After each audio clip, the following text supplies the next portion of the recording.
Asta, who is a troubleshooter mage for the House Declan, and in his bid to do so, steals a tome. He is tracked down by assassins, but he takes them all out, leaving the last dude so he can torture and get information out of him. Asta holds the hunter down with his magic power, asking him how to use the important tome, but the dude reveals that he doesn't know. Asta starts to realize that Declan himself doesn't know the worth of the tome because if he did, he wouldn't bury it in some rusty basement. However, they still chased him down for it even though Declan himself doesn't seem to know how to use the tome. The hunter suggests that Asta hand over the tome so he can help him beg for mercy with the head of the house. Asta refuses the offer and lets the hunter know that he is going to end him. Suddenly, a portal opens behind him and he feels a terrifying and overwhelming aura emerge from the portal. The aura turns out to be coming from a cool-looking dude holding a cane. Apparently, he is Farron Declan, who is the head of the House Declan. Farron tells Asta that he would like the tome back, and after that, they can have a quick chat. Asta is overwhelmed by the power standing in front of him. He has been a troubleshooter for over 10 years, and half of those years he spent with the Declan house, but this is the first time he will be setting his eyes on the head of the house. House Declan is the top magical family of the Eastern continent, and there are rumors that the head of the house is the strongest mage in its history. Asta can sense how dangerous Farron is, but he decides to play it cool. Asta asks Farron if he is interested in taking someone else's loot, which is a shameless act. Farron laughs when he hears this, but Asta is nervous because he knows what it means for the head of the house himself to be present. Asta is forced to admit to himself that Farron has the most overwhelming aura he has ever seen. Farron lets Asta know that he can easily kill him and take the tome from him, but he wants them to have a chat. Farron tells Asta that he would like him to come back to work for House Declan. He promises him that he would forget all of his sins if he comes back and hands over the tome too. Farron admits that Asta has remarkable talent, and he doesn't want it to go to waste. Farron is impressed with the fact that Asta is from the Gray Zone, but he has managed to master really effective techniques. Farron sweet-talks his offer, telling Asta that he can really soar high if he allows House Declan to help him. After telling him everything he can gain from coming back to the house, Farron ends it with the most important one, which is returning the tome. Just then, Asta tells Farron that he has agreed to his terms, and Farron heaves a sigh of relief. However, Asta lets Farron know that he has a condition. Just then, Asta demands the most ruthless thing. He tells Farron to hand over the seat of the house to him and he might consider returning the tome. To show how ruthless he is, Asta finishes off the dude he has been holding hostage. This pisses Farron off, and he lets Asta know that he might die because of the path he has chosen. Asta knows that Farron is not wrong, but he still lunges ahead to attack Farron just because he wants to measure the difference in their strength. Farron easily blocks Asta's blue attack with his red shield. Farron then realizes that he needs to teach Asta a lesson for him to realize that they are not on the same level. Standing cool while also aura farming, Farron unleashes a powerful magic blast that sends Asta backwards. Asta almost gets burned by the attack, but he luckily escapes. It finally dawns on him what sort of power the head of the house holds. He can't find a single opening to attack him, and the moment Farron notices that he is lost in thought, he hits him with another attack. Farron then tells him that there is no need to measure their strengths because he is way higher than him. Asta soon finds himself facing a powerful magical attack that he can't evade. He gets smashed, but Farron holds back, and he lets Asta know this. He tells Asta that he is not ready to kill him, but just wants to talk. Asta then asks him what will happen if he finally agrees to return to House Declan. Farron replies that he won't believe him. Asta is glad that Farron knows this, and since they are both clear on things, Asta cooks up another magic attack. Asta tells Farron that he is done being a messenger and dog to anyone. Asta puts his all into the magic attack and is burned bright like lightning. He leaps toward Farron and unleashes the attack while telling Farron that he is not ready to back into the kennel. Even Asta's greatest magic attack fails to penetrate Farron's defense, and Farron finally prepares to show him what power really looks like. Before Asta knows it, he gets hit with a powerful magic attack that sends him thinking about his past. By the time he opens his eyes, Farron is standing on top of him, looking down on him. Farron asks him if he has finally seen what true power looks like. Asta admits that Farron is quite strong, and since Farron wants them to talk, Asta asks him if he is ready to allow him to become a troubleshooter again. Farron then tells Asta that he wants him to be more than a troubleshooter. Apparently, he wants him to be the head of the Bongshan family. Asta is shocked when he hears the offer being presented to him by Farron. Since House Declan is powerful enough to even challenge for the throne, Asta figures out that they want him as the head of the Bongshan family so he can swear fealty to them as one of their vassal houses. Asta finally figures out what Farron's real goal is. He reaches into his storage space and brings out the tome. Farron smiles when he sees this, and he tells Asta that he actually wants him and the tome. Farron is glad that Asta is finally making the right choice, but just as he is about to collect the tome, Asta sets it on fire, leaving Farron shocked. Farron is forced to ask him what he is doing, and Asta tells him that he never had any intentions of giving it to him. Farron assures Asta that he is going to die a very horrible death. Asta then reveals that he didn't become a troubleshooter because of money. Apparently, Asta is pissed that one of his teammates got devoured by Declan's young master using forbidden magic. After the incident happened, Declan covered it up. Farron is shocked to hear this, and he figures out that Asta is coming after them because of revenge. Asta clears the air, saying he only wanted justice for his dead teammates. Asta also tells Farron that he considered his recent streak an act of retirement. Asta then reveals that these are his last words. After he is done speaking, Farron sets him on fire, telling Asta to burn and regret his choices. However, Asta screams at Farron while he burns, telling him that he has nothing to regret. Asta was ready to throw it all away as long as he didn't go back to work for House Declan. As the flames consume him, Asta considers it freedom, and he swears that if he ever gets the chance to be reborn, he will get his revenge properly. Suddenly, Asta feels something strange, as if time had stopped. Asta is totally confused, but for some reason the tome is still active in his hands. Asta sees magic circles appearing all over his body, and this is the last thing he sees before passing out. When Asta opens his eyes, he finds himself in a trashy area, where he is a beggar. He looks around, and it starts to dawn on him that he has somehow returned to the past. He has gone back to when he was a kid in the gray zone. Asta makes his way to a lake where he looks at his reflection to confirm that he is really the one, but a younger version of himself. The fire mark on his chest is still, even though he went back in time. He has no idea how he returned to the past, but he is sure that the tome magic was involved somehow. He also figures out that the tome must really be important for the head of the house to have chased him down for it. However, there is not much information about the tome, so he really doesn't know.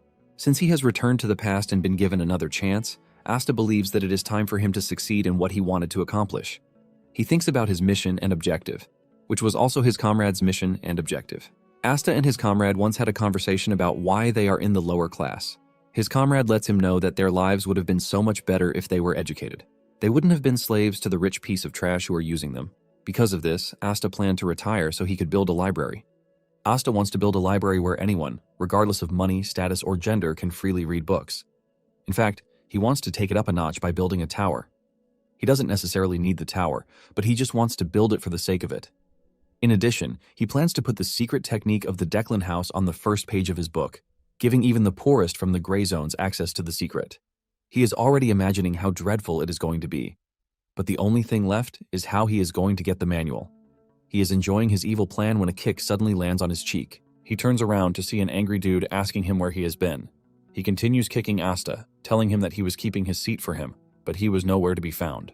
Asta finds it hard to remember the douchebag who has turned him into a punching bag. Asta is not ready to allow someone to treat him like trash, and he grabs the dude's leg. He tells the dude that he has hit him 7 times, but he plans to pay him back 70 times. Asta punches the dude in the chest, but his body is weak, and he ends up spraining his wrist. Asta is shocked by this, but while he is still dazed about what happened, he gets punched in the face again. The dude resumes the beating he was handing out to Asta. Asta is moved to tears because of how painful the kicks are. The beating continues until Asta sees an opening, and he pushes the dude into the lake. Before the dude can get back on his feet, Asta makes a run for it. The dude gets out of the water and asks him why he is running away. Asta simply replies that he is not running but making a tactical retreat. He assures the dude that he is going to remember his face. He promises to keep to heart all the hits that he landed on him. Since he was a veteran troubleshooter and the word quit is not in his vocabulary, he will get his revenge. He hides in an alley where he stares at his sprained wrist. He cannot believe how weak his body is because it broke just from throwing a punch. Asta decides to let go of his dream in the meantime and focus on training his weak and trashy body. Suddenly, a kid with a red eye shows up asking Asta if he is hungry. Asta is shocked by this as he asks the boy if he knows him. The boy simply replies that he has no idea who he is. Asta can say that much since the kid looks like a noble's kid. He assumes that he must have fallen from grace during a power struggle. Asta classifies the dude as a walking pretty little bomb. The dude then introduces himself as Damien. Asta is surprised as to why a creepy kid is staring at him and telling him things. He is forced to ask him if he is mentally stable. Damien continues by saying he doesn't have a mom, and Asta completes it by saying he doesn't have a dad, since they are in a competition of who is the best orphan. Asta suggests that they go their separate ways because he clearly doesn't want to get himself involved with a ticking time bomb like Damien. Moments later, Damien remains standing, and Asta is already creeped out. He is forced to ask Damien if he is leaving or not. Shockingly, Damien tells him that he is going with him. Something in Asta's head tells him to smack the kid. Maybe this will help him return to his senses. However, he simply tells Damien to get away from him. Just then, Damien touches his head because of the injury on it. Damien assures him that he can heal him. With a creepy smile on his face, he casts a glowing magic circle that starts to emit healing particles. Asta initially thinks it is a magic touch, but he soon figures out that he is wrong. What he is looking at is not magic touch, but the light of healing. It is a secret technique of House Blandor. Apparently, House Blandor fell because of House Declan. Asta cannot believe that he has just gotten himself involved with something quite dangerous. Asta starts to wonder why a Blandor kid is inside the gray zone. He figures out that at the current time, the Blandor family should still be strong. While lost in his thoughts, Asta calls Damien by his name and he excitedly answers, revealing his other eye, which is green in color. Basically, he has two different eye colors. Seeing the kid's eyes, Asta remembers something very important that he had forgotten. The kid with odd eyes was the one who later grew up as the monster of Blandor. He was the mad butcher who won't even die when you try to kill him. After Damien is done healing Asta, he crouches to the ground to count ants like a regular kid, leaving Asta totally confused. Before the regression, when he was still a troubleshooter, he and his comrades got orders from the Declan family to head to the Blandor family. Apparently, the Blandor family needed help because there was a monster at their estate. When Asta and his comrades were heading there, they believed the monster would be an ogre or something close to that. However, they arrived at the estate to find a gruesome scene. It was Damien tearing people apart like it was nothing. Damien was casting healing magic endlessly, laughing as he fought like a madman. This was where he got the name, the Monster of Blandor, the Butcher, who will not die even when you try to kill him. Asta decides to forget about what he remembered and focus on the present. He wonders why a direct descendant of the Blandor family is right in front of him. He is basically the only heir to the house, which makes it weird that he is in the gray zone. Just then, Damien brings up a weird suggestion. He tells Asta that they should eat. Damien says his mother told him that he needs to eat to stay healthy, and he attributes Asta's weakness to the fact that he is not eating. Asta has no choice but to admit that the kid is actually right about what he said. Asta then asks him if he has any money with him. Damien says yes, and he brings out a pouch full of gold coins. Asta's face lights up in excitement when he sees this, and he immediately declares that he and Damien are friends. Damien is shocked by the sudden friendship, but Asta manages to play his way around the kid. He then tells him that friends usually share what they have. Damien falls for his tricks and agrees with him. Asta suggests that they get something to eat, and Damien agrees. After they are done eating, they retire to a shelter. Asta's belly is filled with food, which has never happened before. Damien reveals his surprise that there is a house above where they eat. He had been sleeping outside, and he suddenly mentioned that he didn't have a dad either. Asta corrects him, telling him that he has a dad, but Damien refuses to agree. Asta then asks Damien if he has a mom, but Damien says he doesn't. Basically, he believes that none of them exists since they are not anywhere near him. Asta finally understands the situation, and he tries to get a grip on it. Asta asks Damien how long he has been alone. Damien then reveals that after he ran away from his family, he has slept 10 times. Asta wonders if Damien is being chased. Since he claims that he has slept 10 times, Asta believes that he has been away for 10 days. Just then, Damien mentions that he took naps too. Sometimes he takes naps twice a day. However, the total of the naps he has taken is 10. With this in mind, Asta comes to the conclusion that he has been away from his family for at least 3 to 4 days. Damien acts like a regular kid, and Asta figures out that madmen were innocent at some point. Since Damien is all by himself, Asta decides to act as his nanny and probably form a connection with the Blandor family. He knows this will definitely help him when he wants to face off against the Declan family later in the future. However, Asta is still stuck on the dude who hit him 57 times. Before he lies down to sleep, Asta tells Damien not to disturb him because he has something he needs to do. Damien immediately figures out that Asta wants to practice his breathing. Apparently, in Asta's past life, he laid his magic foundation on something basic, which was why he decided to sneak into noble houses to steal spells. He nearly died in these instances, but he was able to acquire several spells like the hardened body spells used by knights. He also got his hands on several others, but it was when he was about to be killed that he finally encountered true power. However, this time around, he aims to be stronger. The spell he wants to learn is Declan's foundational art, the Heavenly Origin Technique. This is a foundation-based art that allows for the accommodation of all attributes of mana. He once memorized it because of research, but he is glad that he can finally use it. It is called the breathing technique, and the moment he activates it, he feels a strong wave of power surging through him as if he is being burned by lava. Even though the pain is much, Asta is determined to endure it. He suddenly sees impurities being burned out of his body. It turns out that the technique is exclusive to high-level nobles, and it forces mana through to burn away the impurities in the circuits. Asta immerses himself in the process, and he soon finds himself submerged in a mana pool. When he finally wakes up from the painful process, Damien has gone to sleep. He is shocked to see that there are no impurities left in his circuit.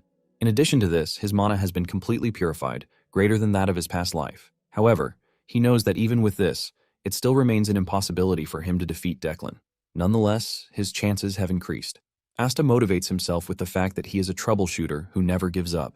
Later on, Asta helps Damien change his hair color to brown, and he also changes his clothes to help keep his identity. To top it all off, he gives him a cap to wear. Damien then asks Asta what their next plan is, and Asta replies that they are stepping out to cause chaos. Momentarily, Asta finds the dude who hit him 57 times. The moment the dude spots him, he asks him where he has been, but before he can even get the chance to talk more trash to Asta, he gets punched in the guts. The punch sends a wave of agony through his entire body system, causing him to immediately pass out. Asta is proud of himself that he managed to get the right place. However, Asta is not done with him yet because he plans to hit him 123 times. The rest of the house soon found out about the commotion, and they stepped out to see that their youngest was the cause of the entire thing. Deep down, Asta is already imagining the wild things he wants to do to them. Asta lets off his anger, and he starts beating up the dudes. He pours mana into his fist to make his punches much more painful. Damien stands behind to watch Asta unleash his fury, and he is enjoying every bit of it. Damien makes things worse for the bunch as he starts to heal them so that they can receive more punishment from Asta. The first person he heals is the dude Asta has a beef with. The dude thinks Damien is doing him a favor until Asta grabs him, reminding him of the number of hits he plans to deal to him. After he is tired of beating them with his fists, Asta resorts to the use of canes. He flogs the main dude so hard that his butt starts to ooze off severe heat, but he is still not done with him.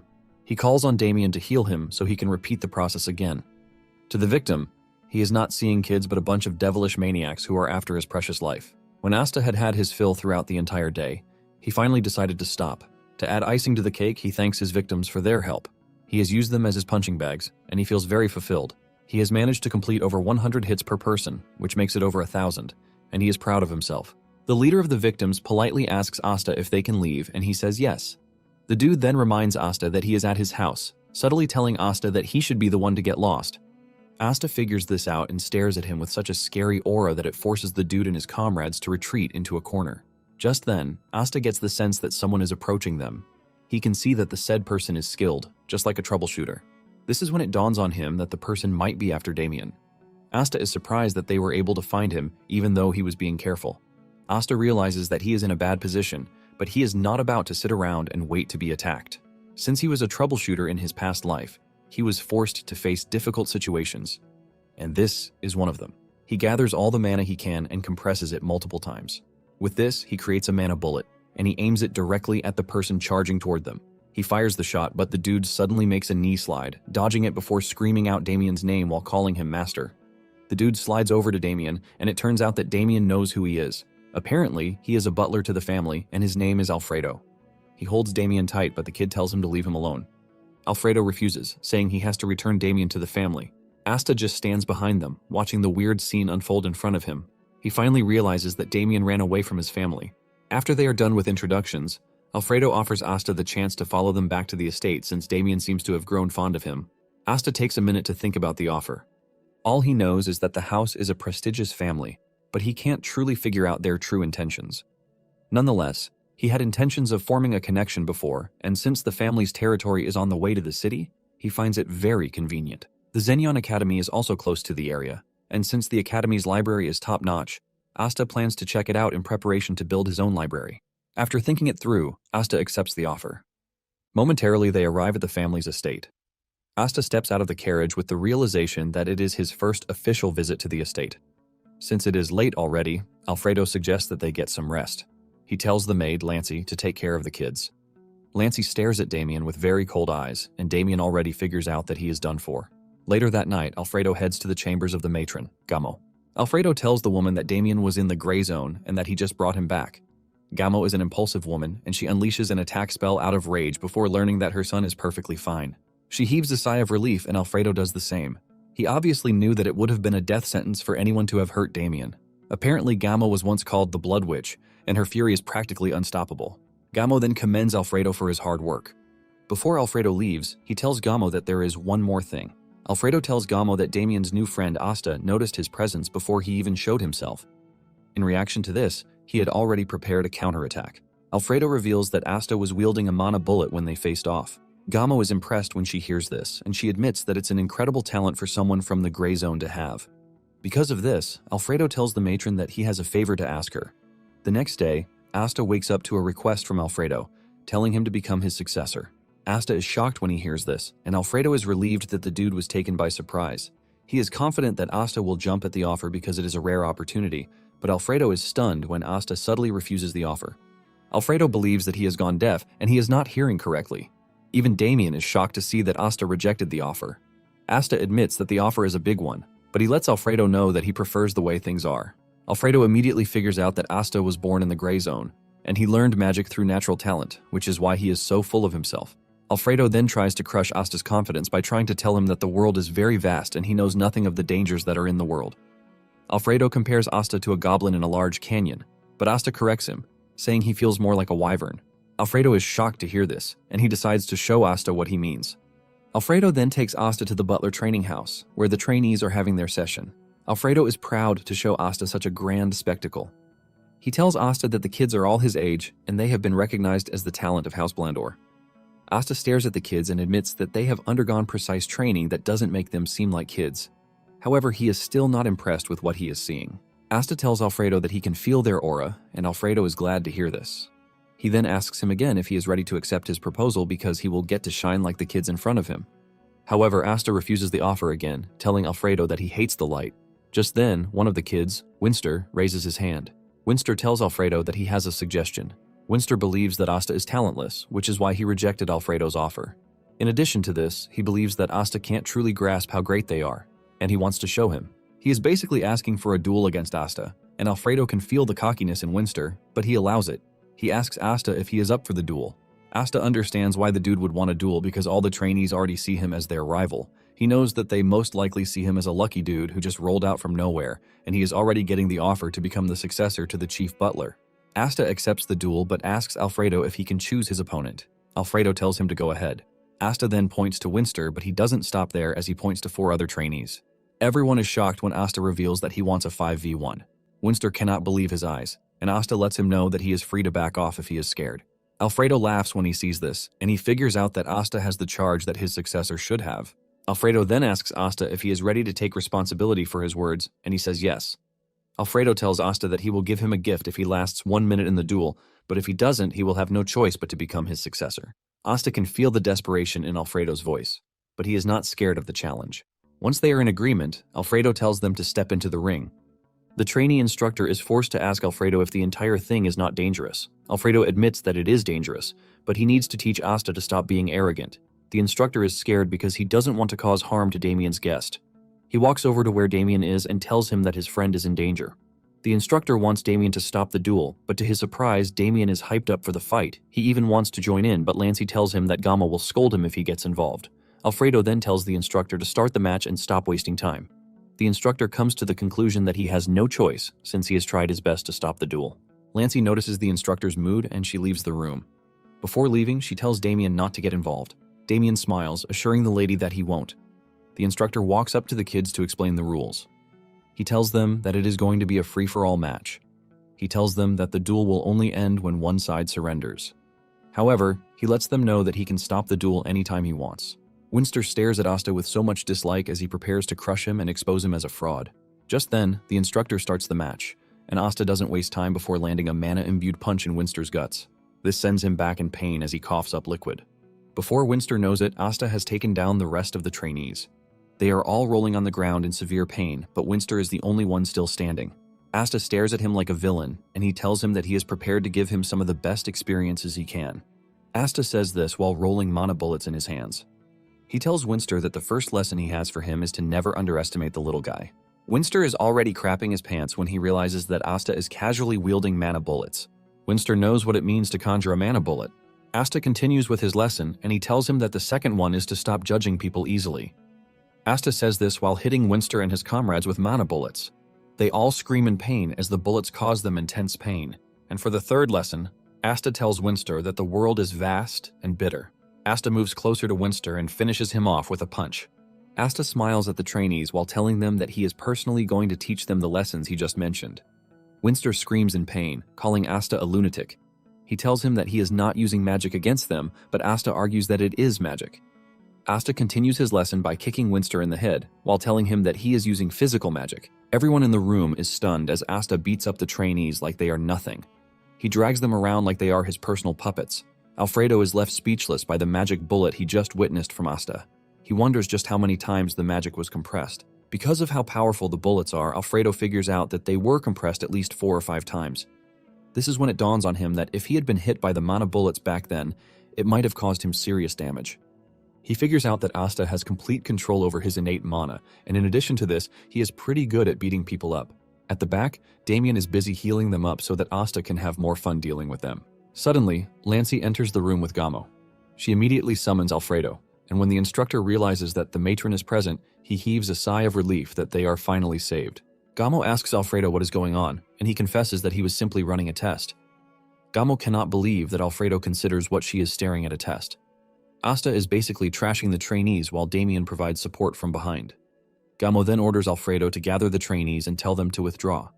In addition, she tells Damien and Asta to head to their rooms. Just then, she walks up to the instructor and tells him that he is fired, shocking the dude. Later that night, Gamo tells Alfredo that he went too far, even though his intentions were pure. Alfredo admits his mistake and lets Gamo know that he is willing to accept his punishment. Gamo then asks Alfredo if Asta got help from Damien during the duel, and he says no. Alfredo says Asta is just so good at hitting people. Alfredo then continues by telling Gamo that Asta used the magic bullet again. However, he compressed it multiple times to increase the power. When Gamo hears this, she realizes that Asta has good control over his mana. Gamo might not have seen it, but she got there to see Asta beating up 5 trainees at once like it was nothing. Gamo also realizes that handling a magic bullet is difficult even for a high-level mage. Gamo then asks Alfredo about the successor proposal, but he lets the matron know that Asta rejected it without thinking twice. Gamo realizes that she needs to make a reevaluation of the kid. She tells Alfredo to bring Asta to her. Momentarily, Asta meets with Gamo, but Damien is also in the room munching on cookies like a regular spoiled brat. Before Gamo starts saying anything, she puts a box on the table for Asta. Asta is surprised to see this, and Gamo reminds him that Alfredo promised him a gift. Asta is even more surprised that the gift is being prepared by Gamo. She tells him to open the box, and when he does, he is shocked to see that it contains a high-grade item. Asta is surprised because even in the Blandor family, only recruits to the top 5 mage divisions receive it. Without a doubt, Asta suspects that there is something more attached to the gift. As if Gamo can read his mind, she tells him that he is free to take the gift without worry. Gamo mentions that Asta helped her son in the gray zone, and it also serves as an apology for what happened earlier in the day. Asta is not ready to fall into any trap, and he asks Gamo if he will be mandated to join Blandor if he consumes the item, but she says no. He then asks if the item contains poison, but her answer remains the same. Asta is shocked to learn that there are no conditions attached to consuming the item. Asta then thanks the lady for the gift. After this, Gamo then mentions that she has a proposal. The moment Asta hears this, he realizes that he was right. Gamo reveals her plan to arrange admission for Asta at the academy so he can attend with Damien. Asta is confused about this, and Gamo mentions that Damien was supposed to go to the academy the year before, but he refused, which is why it was postponed to the current year. However, Gamo wasn't expecting her son to run away the way he did. She can already see that Damien likes Asta, which is why she is asking him. Asta realizes that Gamo is trying her best to make sure that Damien stays at the academy because if she forces him, he will just run away again. In addition, Asta sees it as a rare opportunity for him. Since the academy will provide him with lots of connections, he doesn't think it's a bad idea. He knows it's a good idea, but at the same time, he feels like having a leash on him. He then decides to tell the lady that he will think about it. Gamo is fine with his decision, and she lets him know that she will be waiting for a reply. She then asks Asta why he rejected the offer to become Alfredo's successor. Asta senses that Alfredo is eavesdropping and decides to hurt his ego. He simply tells the lady that his knees are precious to him, basically saying he doesn't like bowing to people. This straight up hit the butler, who is hiding and hearing the conversation at the door. When Asta returns to his room, he consumes the item, and he is impressed by the changes it is making to his body. His mana has increased a whole lot just from a 10% absorption. His physique is also changing to that of a flameborn. Asta is more impressed with the fact that absorbing the item doesn't cause any impurity in his body. And about the academy, he has already thought about it, and he has an answer already. He knows that enrolling in the academy will quickly give him the chance to meet a sponsor. There are loads of advantages to joining the academy, but at the same time, he feels like he is walking into a trap. Asta then decides to go for a run. He steps outside his room, and just then, he hears someone asking him if he is Asta. Asta turns around to look at the guy. He assesses his appearance, which features platinum blonde hair. Since Damien is the direct descendant, Asta believes that the dude is a relative. Asta decides to lie, telling the dude that he is not the Asta that he seeks. The dude is shocked to hear this since the appearance of the person standing in front of him matches what he was told. Asta backs up his lie by telling the dude that the hair on his head can change due to light, meaning there is a whole lot that might be different. The dude then assumes that he has the wrong person and turns around to leave, while apologizing for the misunderstanding. Just then, Alfredo rushes over, and he mentions Asta's name at the wrong time. He is there to talk about the whole butler thing again, but Alfredo mentioning his name has already given off his identity to the strange dude who is already leaving. The dude immediately turns around, saying he was right because Asta has an unpleasant face. Asta no longer has a way to cover up for the lie, and he admits that he is the Asta he was looking for. This pisses the dude off, but when he realizes that Alfredo is there, he decides to back off. However, he tells Asta to come to the mage hall later in the day so he can beat him up and teach him some manners. After the dude is gone, Alfredo asks Asta if something is wrong, but he says no. Deep down, Asta was already looking for someone to vent his anger on, and he sees the dude as the perfect test subject. Asta plans to head to the mage's hall later and beat him up. Asta then asks Alfredo if it is possible for him to see Gamo at that moment. Asta is then taken to Gamo's office. Gamo is shocked that Asta requested a meeting so early in the morning. She asks Asta if he has made up his mind concerning their conversation, and he says yes. Surprisingly, he lets Gamo know that he plans to enroll in the academy just like they offered. Gamo is surprised to hear this, but at the same time she is relieved. Gamo then tells Asta that they are going to prepare everything very soon. With this, Asta leaves the room and Alfredo enters. He asks Gamo about Asta and she assures him that he has accepted the offer. Alfredo is glad to hear this as he celebrates the win. Apparently they plan to cover Asta's fee for the first semester, but the next semester Asta will have difficulties paying his tuition. He believes that Asta will get more anxious because he would like to learn more. Alfredo plans to come into the equation and lend a helping hand. Gamo is forced to call Alfredo to order, telling him that he is too loud. Alfredo apologizes and heads to the kitchen since it's almost time for breakfast. After he is gone, Gamo understands why Alfredo is happy. He knows he has finally gotten a chance to make Asta his successor, but at the same time, Gamo thinks it's a sloppy plan. However, Alfredo seems to be very confident in the plan because the former head butler used the same trick on him. Asta then decides to head to the mage hall, where the jerk from earlier told him to come. Asta opens the door to see a mage with his face covered under the hood, asking him why he has come. Since Asta doesn't know the name of the brat from before, he starts to stutter. Suddenly, the mage becomes all lively, telling Asta that he has been waiting for him to come. He asks Asta to follow him, and he takes him to another room. He urges him to enter, but mind his head. Asta enters the room, and he is hit with several notes flying around. It dawns on him why the mage was telling him to mind his head. He soon comes across a dude who introduces himself as Wenji von Blondor. He asks Asta if he has come to see his little brother, but Asta is genuinely confused by the question. He wonders if the brat from earlier is his brother. Apparently there is one thing that Asta knows about mages from his past life. There is a common characteristic among the mages. They initially get hit with disheveled hair, and they eventually pull it out, which stops the hair from growing. Basically, Asta has divided it into 3 stages. The first stage is for the mages to deny that their hair is coming off and wear their robes over it. The second stage is to just give up and reveal their bald head. And then the third stage is where they just accept reality and go totally bald by shaving their heads. However, the fourth stage is where they conduct research on how to make the impossible become possible. They will always try to make magic to make their hair grow, but no one has ever succeeded with this. However, all of these characteristics don't seem to be happening to Wenji, who is comfortably standing in front of him. Before anything, Wenji apologizes for the behavior of his younger brother. Asta then asks Wenji if he is working at an academy. Wenji reveals that he is currently serving as the vice dean. He then serves Asta a drink. Asta is impressed that someone like Wenji is already a vice dean at a certain academy. He is pretty sure that Wenji is quite skilled because he can't get the position just because of his family's name. Wenji teases Asta, saying he is quite different. Wenji then reveals that he is aware of the fact that he has been encouraged to enroll in the Xinyan Academy, which is a pretty big deal. Wenji congratulates Asta and says it is a good opportunity for him to learn. Wenji mentions that he is also a graduate of the academy, and he is from the 145th class. Asta is unimpressed because he never asked the dude for the details that he is willingly handing out to him. Wenji notices this and quickly apologizes, claiming that he was just excited, which is why he is saying trash.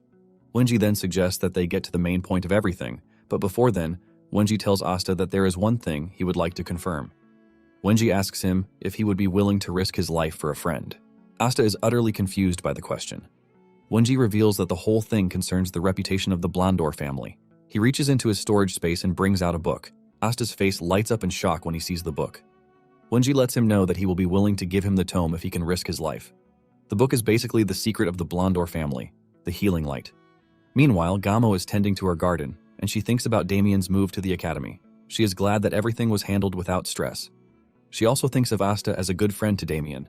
She knows that Asta's nature is good, even though Alfredo says he can be a bit of a jerk sometimes. Gamo is not worried about this since every kid has a shameless side.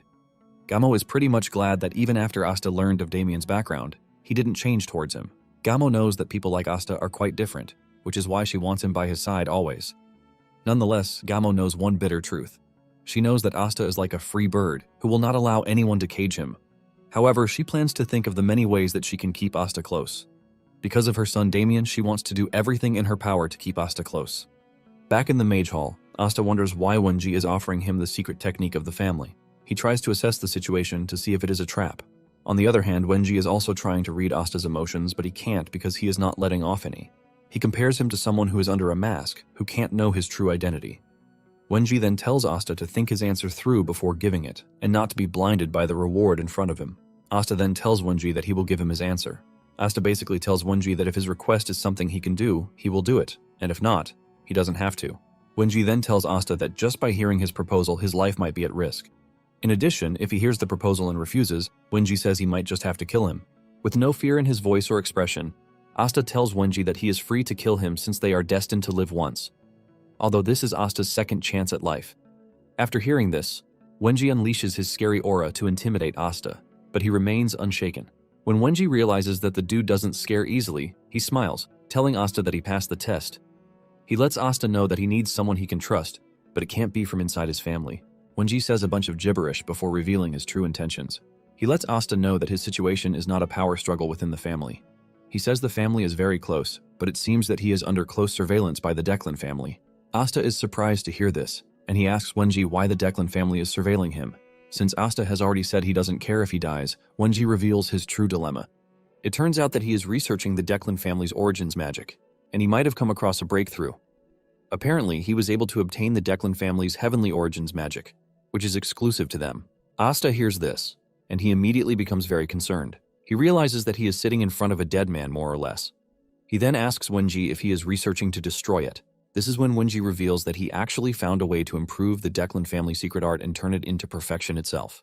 Asta hears this and immediately concludes that he is sitting in front of an extremely crazy person who has no regard for his life. Wenji claims that he couldn't resist the urge to carry out the research, which is why he did. Asta sees Wenji as a complete lunatic, but at the same time, he realizes that the timing matches perfectly. In his past life, when Declan wiped out the Blandor family, Wenji was busy carrying out his research on the new 10,000 circle. This was why Declan didn't mind attacking the Blandor family just to wipe them out, because he saw the possibility of what the 10,000 circle could do. It starts to dawn on him that Declan might have adopted the power, which was why he was insanely strong. Wenji then asks Asta if he is available to help since he is willing to take his research up a notch. Asta then asks Wenji why he came to him for the mission. Wenji reveals that he wasn't able to report the research to his family since he feels like there is a mole somewhere, but he can't seem to find them. Asta then says it might be a secretary, but Wenji disagrees with him, telling him that the problem is probably related to the acquisition route. Wenji then reveals that the moment he realized that he had been found out, he took some steps. Asta then asks him why he wouldn't just side with Declan, since it seems like the better option, and they are definitely going to welcome him. Wenji lets Asta know that he has his personal reason for not going to them. Since Asta is not tied to the Blandor family, Wenji sees him as the perfect person to help him out. Wenji then reveals that it is a joint research project, but he currently can't make progress. Wenji assures Asta that he is going to reward him properly. Wenji wants him to deliver the thesis to Professor Parun of Xenion Academy. As a reward, he's going to give him the healing light spell. Asta senses an opportunity and decides to take it. He tells Wenji that he has a better deal for them.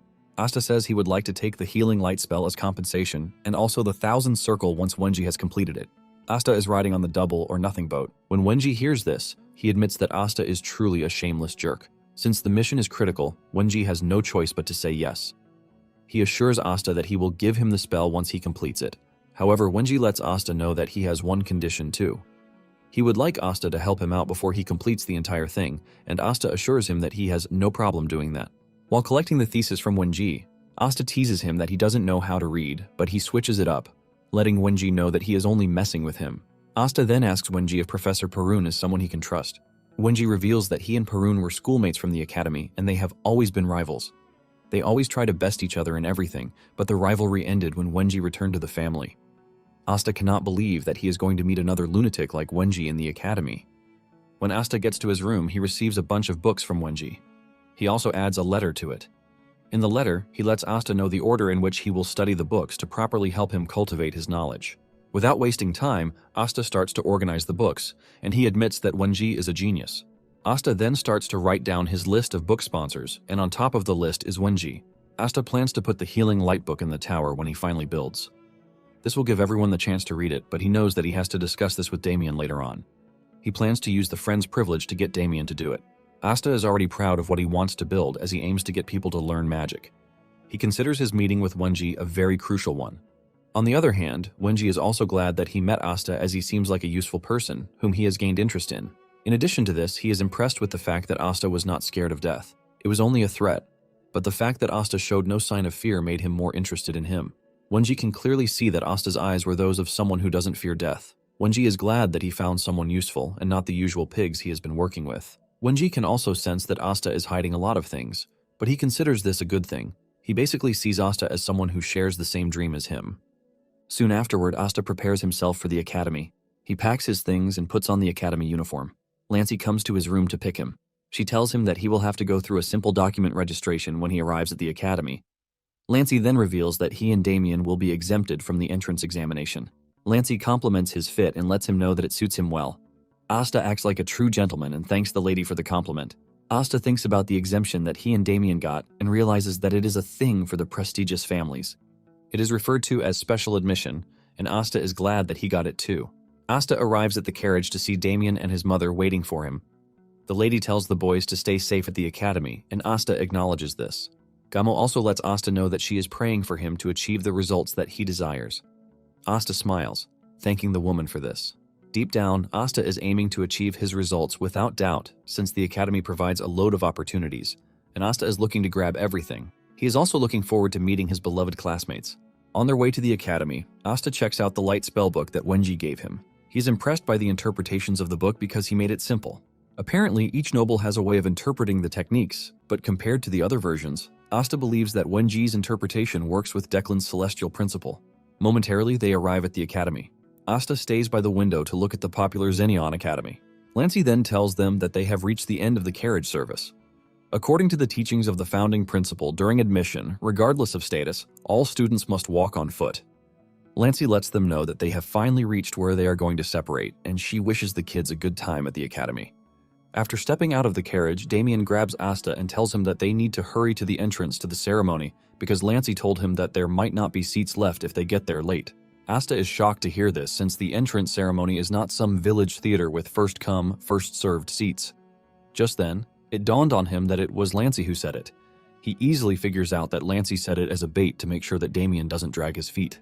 Asta then decides to play along, even if it is just for once. They soon arrive at the hall where the ceremony is taking place, and Damien is blown away by the number of people there.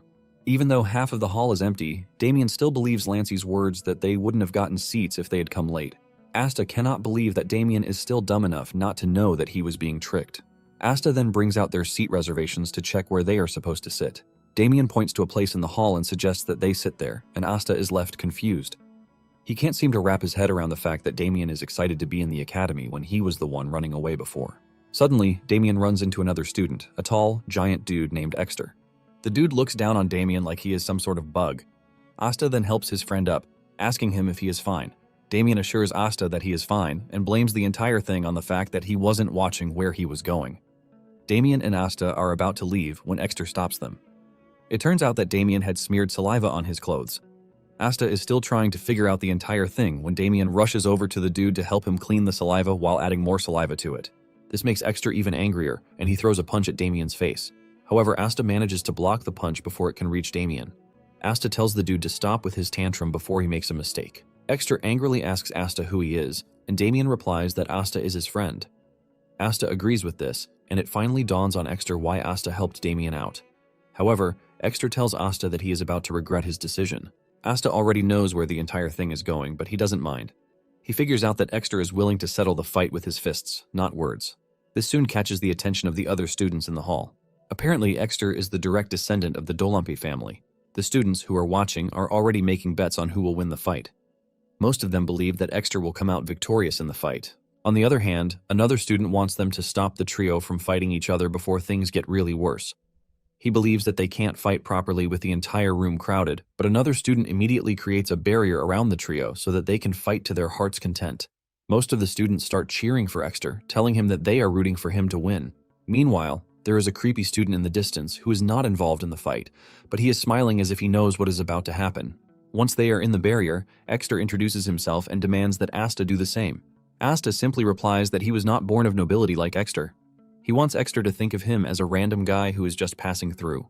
Exter then tells Asta that he will allow him to take the first strike since he is a mage. Asta laughs when he hears this and he teases Exter. This is enough to force Exter to come charging at him like a maniac. Asta then reminds the dude that he is about to fight two people. Asta dodges the guy's punch before delivering a painful hit to his face to send him backward. Exter cannot believe that he just got punched by an academy student because of the weight that came with the punch. He starts to wonder if Asta is truly a magician. Suddenly, Exter realizes that Damien has cast a healing spell on him. He wonders why Damien is doing this, but doesn't know that he is about to suffer the most brutal thing in his entire life. He is lost in his thoughts when Asta reaches him and sends another punch to his gut. Before Exter knows it, several blows are landing on his body. He finally figures out what the two are doing. One of them beats him up while the other heals him. He is forced to admit that he has found himself going up against some crazy dudes. Exter suddenly realizes that he might actually be scared. However, the other students who are watching start to cheer him up. They tell him not to hold back since he is the hope of warriors. With the motivations coming in, Exter finally pulls himself together. He unleashes his fury as he calls Asta a mere magician. He angrily swings his arm, but Asta dodges the first swing. Asta commends him for trying, but Exter angrily screams at Asta not to underestimate him. Without holding back, Exter swings his right arm, catching Asta. Asta is thrown backwards while the students scream in joy because Exter is finally in the fight. However, Exter doesn't seem proud of himself. He knows that he landed the hit on Asta, but the impact feels very light. Asta manages to rotate his body acrobatically to land on his feet. Exter is stunned to see this, but he puts aside his shock and rushes toward Asta again. Asta turns around to see that Damien is still casting healing magic on Exter.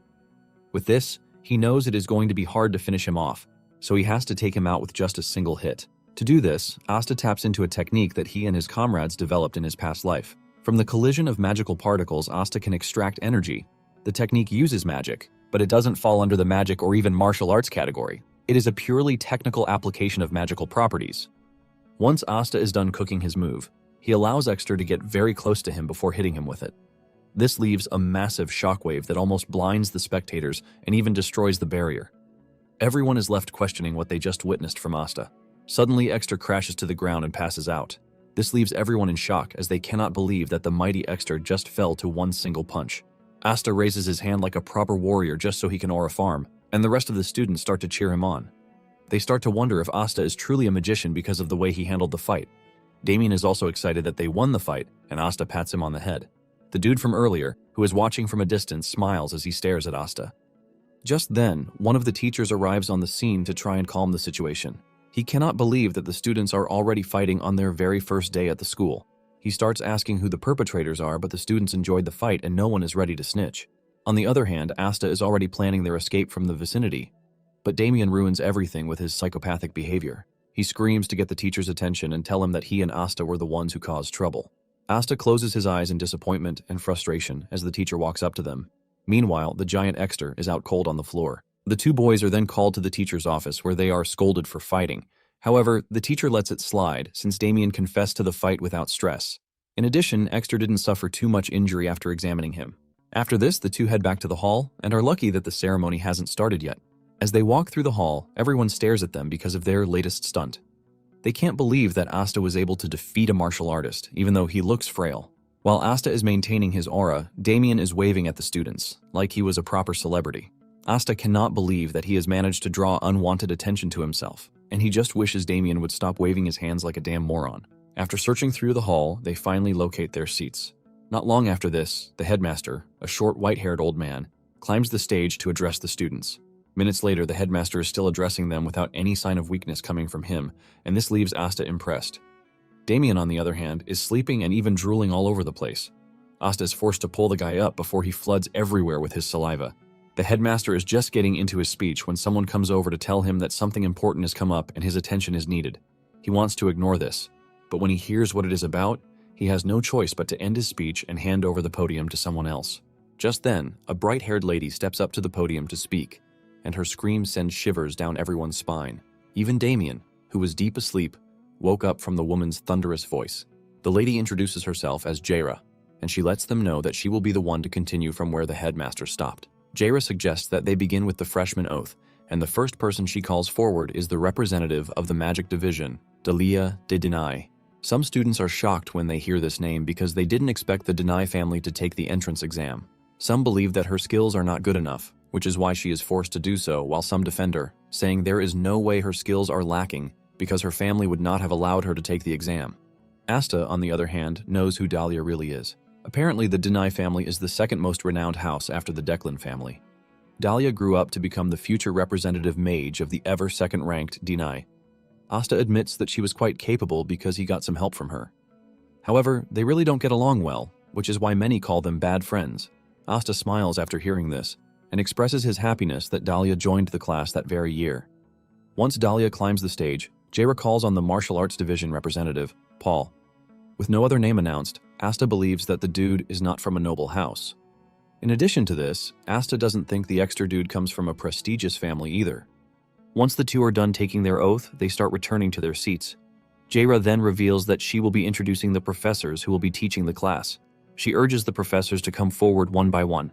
As Dahlia walks down the stairs, she looks directly at where Asta is sitting, shocking him because the girl looks like she is making eye contact with him. Suddenly, Dahlia misses her step, causing her to fall off the stairs, ultimately embarrassing herself. Just then, Professor Perun of the Basic Principles of Magology shows up on stage. Asta realizes that he is quite different from Wenji, but he decides to wait a bit longer before he makes his conclusion. After the ceremony, Jaira tells the students to follow their attendants to their assigned dormitory. Damien finally wakes up, and Asta decides to prank him, telling him that he has been expelled after they caught him sleeping. Damien hears this and screams out his lungs without any care. Asta almost regrets his decision to prank him as he heads to his dorm because he wasn't expecting Damien to scream the way he did.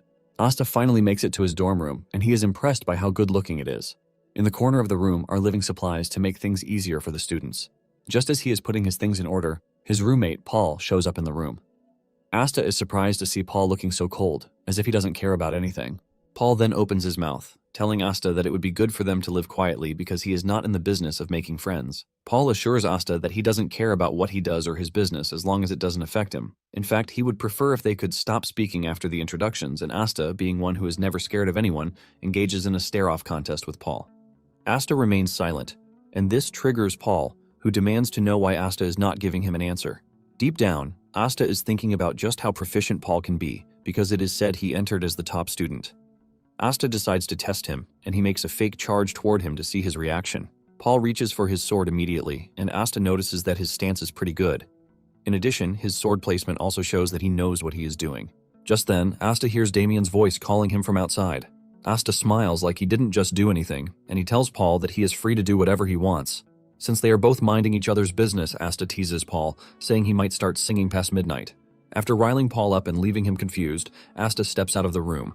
Asta meets with Damien, who excitedly asks him who his roommate is. Asta replies that he doesn't know, shocking Damien. Damien decides not to push this further and suggests that they tour the academy, since there is a lot for them to see. Damien wants them to check out everything on the very first day. Apparently, the academy is vast, which is why the students are advised to get used to the layout so that they don't get lost during their stay in the academy. Even though it sounds stressful, Asta is up for it since there is something on his mind too. Asta wants to know just how many troubleshooters are in the academy. With this, the two start parading the academy. They soon find a lake, and Damien expresses his disbelief just as always. Asta figures out that Lancey was stuck with Damien because he was always acting like a freaking baby. Tired of hearing him complain, Asta tells Damien to tell his family to make him a lake, since their estate lacks one. Asta explains that all it takes is digging the ground and pouring in water. Damien is intrigued by the idea, and he excitedly reveals that he would tell his family to make the lake even bigger than the one he is currently staring at. Thinking of what name to give the lake, he comes up with blood, sweat, and tears. They soon find a cool-looking statue, and Asta tells Damien to inform his family to make one for him too. Asta continues filling his head with several ideas, and he even suggests that they make it in the form of a dragon because the scales will be gorgeous. Back home, Lancey is getting some really weird vibes, leaving her to wonder what might be wrong. After walking for quite some time, Asta suggests that they head back to the dorms, and Damien agrees. While they were sightseeing, Asta counted 7 troubleshooters. He decides to factor in the troubleshooters that he hasn't identified to make everything 10 in total. With his calculations, he figures out that Perun's laboratory is in the second magic hall. He quickly puts 2 and 2 together to figure out that the troubleshooters are after Perun. Since Declan already figured out that Wenji has allies, they would have started suspecting Perun, since he is in the area. Asta was wondering why they were not following Perun, but realized that they had made their move just on time. Asta decides to take matters into his hands to know to what extent the troubleshooters know. Asta puts himself in the perfect position to hear 2 troubleshooters speaking. Troubleshooter 1 tells 2 that the headquarters has issued an emergency directive, and they are to gather at the target's nest. Troubleshooter 2 asks if their target is the main or the sub, and 1 tells him that they are going after the sub. They plan to deliver their objective to the sub-target by midnight. Troubleshooter 2 figures out that since Wenji has made his move, Perun is their target. However, the troubleshooter is worried about the school professors, saying they are not a match for them. Troubleshooter then explains that Declan himself won't be coming, but before he starts shitting himself, he lets 2 know that the fire demon, Callahan, will be joining them. This shocks 2 because Callahan is the vice leader of Declan's mage corps, the Red Jewel. This basically means that their operation is covered, and this tells them that Declan is ready to do anything for the mission. At the same time, it means the troubleshooters are at risk because they would sacrifice just to make sure that the mission succeeds. Even though the 2 are worried, they have no choice but to do their job. The 2 move away from their position to join the rest of the team, just to make sure that they have the numbers in case they need. Unknown to them, Asta heard everything they talked about, and he is surprised that Callahan of all people is also coming on the mission. Asta remembers that Callahan is not a small fry that should be taken lightly because back when he was still a troubleshooter, Callahan was already in his prime. After the Declan family staked their survival on a battle against the Blandor family, Callahan remained loyal to the crumbling house, which shows his level of devotion. Though he is currently dangerous, he entered his prime after the war with the Blandor family. He basically carved his name into history as a war mage, using his deadly fire that is pretty unstoppable. Since Callahan will be coming, Asta figures out that it is important that he captures him. He remembers that Callahan's magic is one of Declan's flame arts. Even though the risks are pretty high, Asta believes that the reward outweighs the risk. Asta is pleased with how things are going his way. However, something important remains, and this is the fact that the thesis that they are all looking for is with him, not Perun. Since the troubleshooters are still going after Perun, he starts to wonder if the thesis he has is fake. This also tells him that the thesis being delivered that very day is nothing but fake. Later on, in the dorm, Paul dresses up, and it turns out that he is one of the troubleshooters. He thinks Asta is sleeping, but unknown to him, the Asta he is looking at is nothing but a dummy.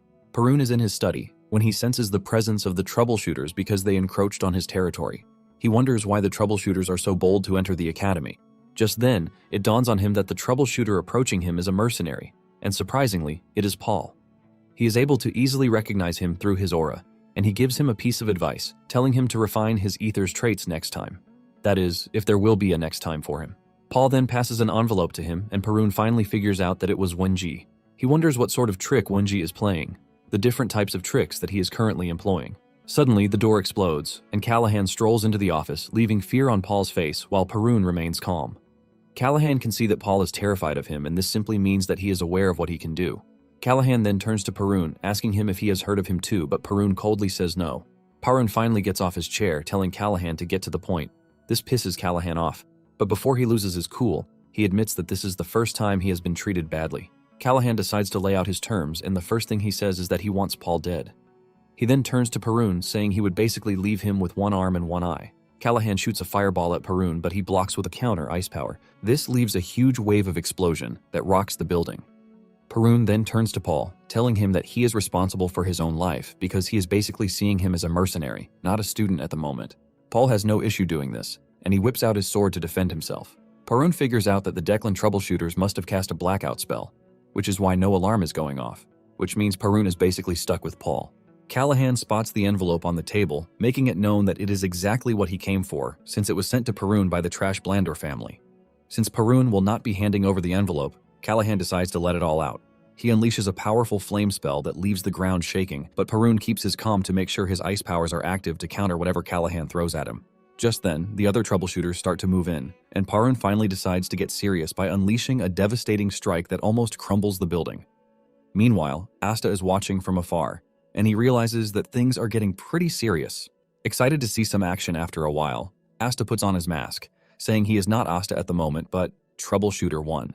Asta clenches his fist to pray to the moon and asks it to grant him the strength to be a good troubleshooter that day, even though he has not been the most righteous. After his prayer, He leaps toward the battlefield where the affected building is already caving in. Callahan, on the other hand, is having a blast inside the building. He is surprised that, with everything he has done, Paul is still alive, and he commends him for this. Deep down, Paul knows that he would have been dead meat if he weren't wearing the protective talisman that Wenji gave him. He didn't even know it was a protective talisman, and he considers himself lucky for having it on. Perun speaks to Paul in a very cold tone, telling him to get out of the way, as he unleashes a powerful ice blast to rival Callahan's fire blast. Perun then pats Paul on the shoulder, saying he has done well so far, which means he can actually trust him. Perun then displays one of his powerful traits by infusing Paul's sword with ether, shocking Paul. Perun asks him if he can continue blocking incoming attacks, and Paul says yes, as long as he needs him to. Paul figures out that they are already past the point of retreat, and if he can't hold out, he is dead for sure. Callahan is impressed by their sudden pairing because a mage and a guard are just what he needed to fight.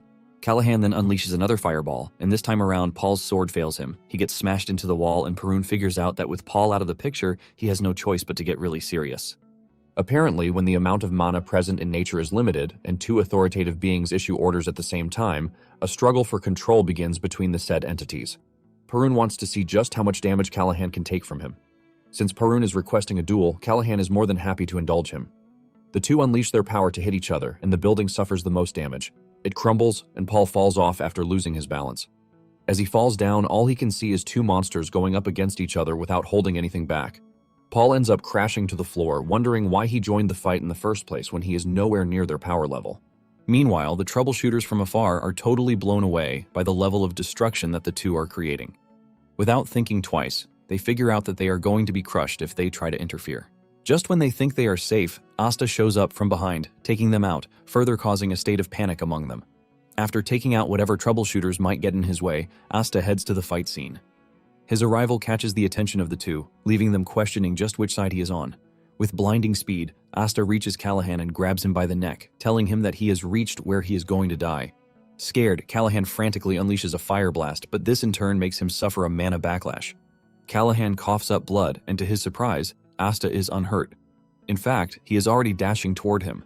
At the same time, the troubleshooters are moving in. Callahan figures out that he has to suppress the mana backlash if he is going to have a chance. Callahan whips out a potion and consumes it, while wondering where on earth someone as strong as Asta popped out from. The troubleshooters try taking Asta down, but he easily blocks their attack while sending them off with a counterattack. Callahan sees this, and he is stunned. Before he knows it, he realizes that he is actually getting impressed because Asta is moving with so much precision and extreme efficiency. Even though he is impressed, Callahan is already pissed, and he declares that he is going to kill Asta. He angrily creates a bunch of magic circles so he can unleash an even more powerful fire blast from them. The firepower is so much that Callahan fries his own people with it, leaving Asta totally blown away. With the thick smoke that follows his last attack, Callahan wonders if he managed to catch Asta. He knows some of his allies suffered from the attack, but he really doesn't care. He is focused on completing the mission, not minding whoever dies in the process. After staying on his guard for a few seconds and not seeing anything, he assumes that Asta is dead. He starts smiling, believing that he went overboard without reason. He figures out that he is going to get the upper hand against Perun if he manages to join hands with the other troubleshooters. Suddenly, his blood runs cold when he hears Asta's voice in the distance, asking him if he has done his best with his last attack. Asta says he knows the kind of person Callahan is, which is why he was able to quickly figure out that he would sacrifice some of his men if it meant getting rid of him too. Standing above, Asta aims his magic circle at him, telling him that he is about to die because of his actions. Asta unleashes his mana bullet, and with no way to dodge it, Callahan watches the attack come straight at him. The mana bullet hits Callahan straight in the head, piercing his head like a large caliber bullet. After successfully taking Callahan out, Asta admits that he was quite impressive because any other mage would have died from the first surprise attack. He confesses that Callahan's attacks were as deadly as ever, but his last attack actually worked in his favor. Asta knows that he would definitely have lost if Callahan had teamed up with the troubleshooters to engage him in a war of attrition. Even though he is getting deadlier, Asta's mana reserve is pretty low, which is not impressive to say the least. Asta then walks up to Callahan's body to search it. He runs into luck and finds his grimoire, which is what he was looking for. Apparently, most battle mages don't trust anyone, which is why they carry their grimoires themselves. Even though the spatial pouch has a built-in owner recognition spell, Asta is not worried because he can figure out a way to undo the spell later. Just then, Perun shows up, and Asta tells him that he is late to the party. Perun reveals that he was taking care of the little fries that remained. Perun then asks Asta if he is one of those who are after him, but Asta urges him to use his brain because he just killed one of Declan's men and this should tell him where he stands. Upon hearing this, Parun figures out that Wenji was the one who sent Asta, and he finally lets his guard down. However, Parun is confused as to why Paul approached him. He wonders if Wenji is splitting the research into 2 papers, which is why he required 2 envoys. Asta then mentions that the one with Paul might be a fake. He believes that Wenji did it to lure Declan's men into the open, just like a fisherman reeling in fish. Asta says Wenji might be trying to tighten the security in the region, while also making sure that Declan's influence in the area is reduced to a bare minimum. Deep down, Asta believes that something is off because even though a blackout spell was used, the fight was still insane, and the Imperial Knight should have shown up. This can only mean one thing, and this is the fact that the Knights have been bribed by Declan too. Parun then asks Asta if he is the courier, and Asta answers his question by pulling out the thesis and handing it over to him. After collecting it, Parun asks Asta if he knows what is inside, and Asta replies that he is not a fool, so he knows. Parun stands cautiously, and Asta assures him that he doesn't mind fighting him, but he should think twice about his decision because his decision will determine if he lives or dies. Parun agrees that Asta makes a good point, and then he asks Asta if there is anything he wants in return. Asta is confused by this, and Parun explains that Wenji only trusts people who are like him. Since he is similar to Wenji, Parun believes that he has to earn his trust by giving him something in return. Asta thinks for a minute before telling Parun what he wants, and he says he wants a book. This sounds confusing to Parun, and Asta explains his plan to build a grand tower. Asta continues by saying he is going to place books that everyone can read inside the tower. He then tells Parun that he would like a book that is written from his perspective on arcane science. Parun is shocked to hear this, but he assures Asta that he will get down to it. After their brief conversation, Asta says it is time for him to go, but Parun asks him how they are supposed to stay in contact. Asta then brings out a communication crystal, and he hands it over to Parun. He tells him that the 2 halves are linked. Therefore, if one breaks, the other shatters too. He tells Parun to break 1 shard to call him, and then break more than 1 if there is trouble. After explaining how the crystal can be used, he vanishes into thin air. Not long after this, the Imperial Knights showed up on the scene to secure the area. They also evacuated the Academy students in case there is a follow-up attack. In the process, Asta was able to blend in with the students. He meets up with Damien, who asks him where he has been. Asta replies that he was attending to something. Meanwhile, Asta is pretty sure that with the recent event, the Declan family will pull back a bit. While Damien is trying to get him to talk, Asta keeps wondering why his sigil reacted during the battle. He felt power resonate through the barrier when he was blocking Callahan's attack, and this is something that doesn't even react on normal days. However, Asta is thankful because it was the sigil that helped him block Callahan's counterattack. Asta tries to remember what happened, and it finally dawns on him that it is the rejection phenomenon. This is a technique that is often used by mages to prevent the caster from being harmed by their own magic. Asta is so troubled and confused that he didn't know when he spoke out. This catches Damien's attention, and he asks him what he meant by not getting it.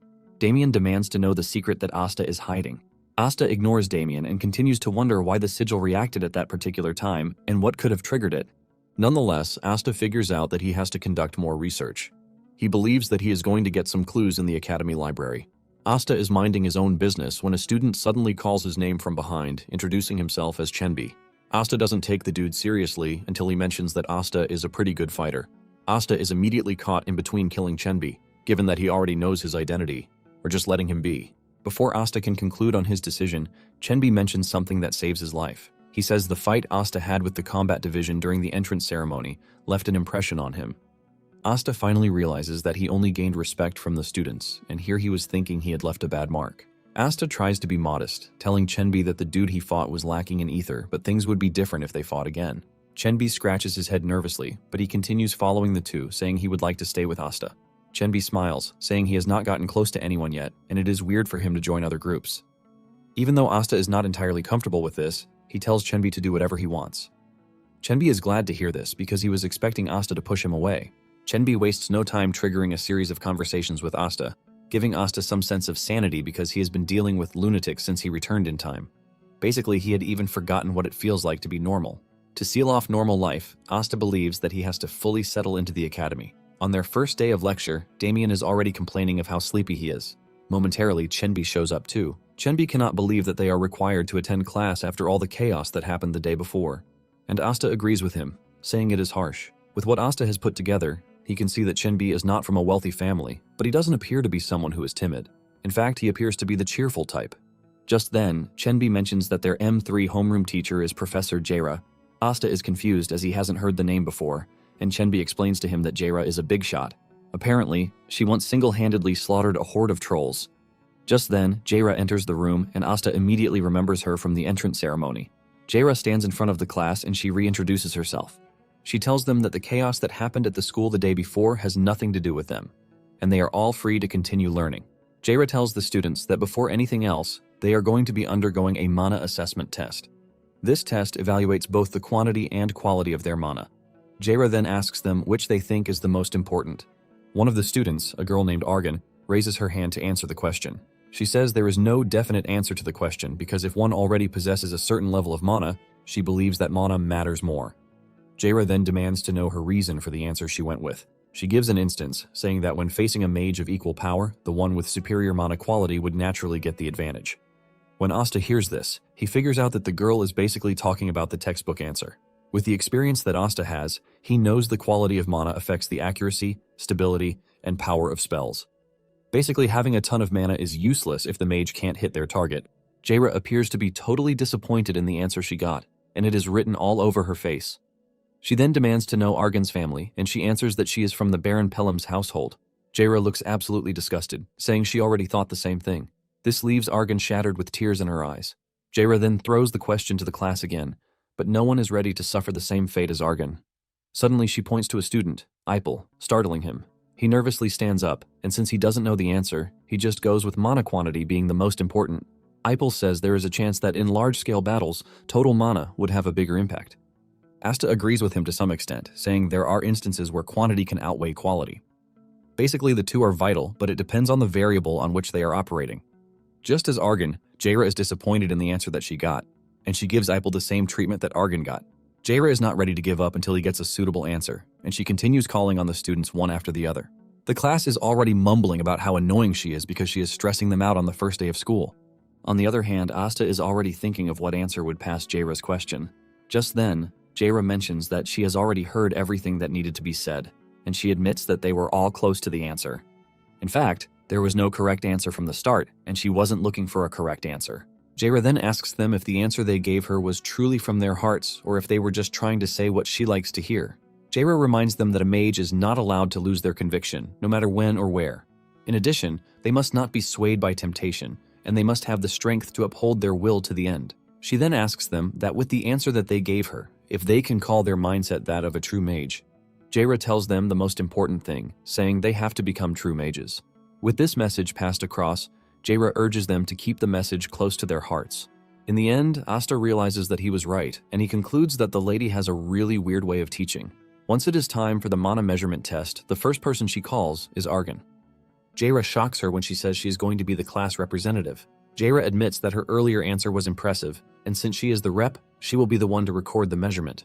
Asta is shocked to see this, and he figures out how Jaira teaches her students. Staying true to himself, Asta was totally impressed. The students are surprised to see the equipment, which is said to be really hard to come by. Jaira knows that most of them haven't seen one before, and she smiles evilly, saying it is time to know their mana levels. The entire purpose of the test is to find out if there is a monster among them. Jaira explains that it is pretty simple to use the device. To show the entire class how it works, she tells Argan to place her hand on the crystal orb and channel her mana into it. Argan walks up to the ball and does as told, and the device lights up really brightly. This blows her mind, and Jaira points to the main indicator out of all the indicators that are present there. She says the quality of mana ranges from 1 to 10, and Argan's level is 4, which makes her an impressive young lady. Apparently, last year's freshman averaged 3 on the indicator. Argan blushes hard when she hears this, and she thanks Jaira for the compliment. After this, Jaira says the next thing to measure is the amount of mana, and she is required to just pour her mana into the device. For her mana quantity, she stops at 17. Surprisingly, Jaira says this is also an impressive score because the last freshman stopped at 15. Jaira commends her, saying she appears to be a hardworking lady with the crazy score that she has seen. This immediately sets the standard for the rest of the students, who start to pray that they get something good too. Asta, on the other hand, can already see that Argan will grow to become decent. Jaira soon takes her leave because she has something she needs to attend to, but she tells her assistant professor to continue with the measurement. The students start stepping out one by one to check out their potential. With the measurement, they all know where they are lacking and where they need to improve. Just then, Chenbi walks up to Asta, urging him to stand up so that they can measure their mana level. Asta agrees to this, but Damien is busy sleeping like a sheep again. Suddenly, a student named Furion steps up to measure her mana level, and her score blows everyone's mind. Furion reaches level 6 for quality, while her quantity reaches 20.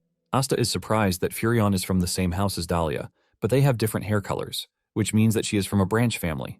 The assistant also understands why her scores are impressive because she is from a prestigious family. However, he lets her know that there is still a bit of work to do. Moments later, Damien finally wakes up from his sleep, totally confused about what is happening. Asta initially tells him to go back to sleep, but he changes his mind and tells him that they are undergoing the mana measurement. Damien seems uninterested and asks why they are conducting the experiment in the first place. Asta says he has no idea, but since it takes nothing away from them, they might as well check. Because it is during the class session, Damien gets excited and shouts that he will try measuring his mana too. Asta cannot believe that Damien is seriously rushing in and people are already talking about how young Damien looks. Asta has also gained popularity since he beat up Exter. Among the group, Chenbi is the only unknown dude. Asta is not pleased that he has been tagged a student beater when Damien was even the one excited about the whole thing. Damien reaches the stage and the teacher urges him on, telling him to try out the device. After confirming what he needs to do, Damien touches the ball, and the moment the indicator takes the reading, the entire class is left in shock. No one believes what is happening right in front of them, and even Furion almost breaks her neck while staring at the board. Damien is basically in the category of those who are called monsters. He has a mana quality of level 9, while his mana quantity is 67. Out of everyone in the room, Asta is the only one who is not surprised one bit. Asta understands that everyone freezes in the presence of greatness. Asta is aware that Damien is a genius, but he never expected him to entirely trash the high scores. Damien, as usual, doesn't even know the implications of what he just did, and he starts asking if his score is considered high. Asta finally realizes how Damien became a monster. However, he's pretty sure that Damien would have been a better person who could have changed the world if he had followed the good path. This time around, he is there to nurture him and make sure that he takes the right path. This is because the Blandor family is the only one that can rival Declan. Asta plans to make Damien transcend beyond a level he thought impossible. The teacher then urged Damien not to allow the score to get to his head because he still needs to work hard. Damien assures the dude that he is aware of this. Damien rushes over to Asta, asking him if he has measured his, but he says no. Damien urges him to measure his, and Asta knows that the students will be waiting already to compare him to Damien. Since he has no choice, he walks up to the ball, and he decides to keep things low-key to make sure there is no attention to himself. Asta touches the ball after adjusting the mana the way he wants, but he soon realizes that the ball is set so low, which means his small mana has done something crazy. The system initially reads 10 for Asta, but the machine suddenly goes off, displaying an error message because the threshold was crossed. Damien celebrates in excitement, but Asta quickly tells the teacher that they might need to rerun the test because the machine malfunctioned. Damien is the only one who knows that Asta is just trying to be moderate.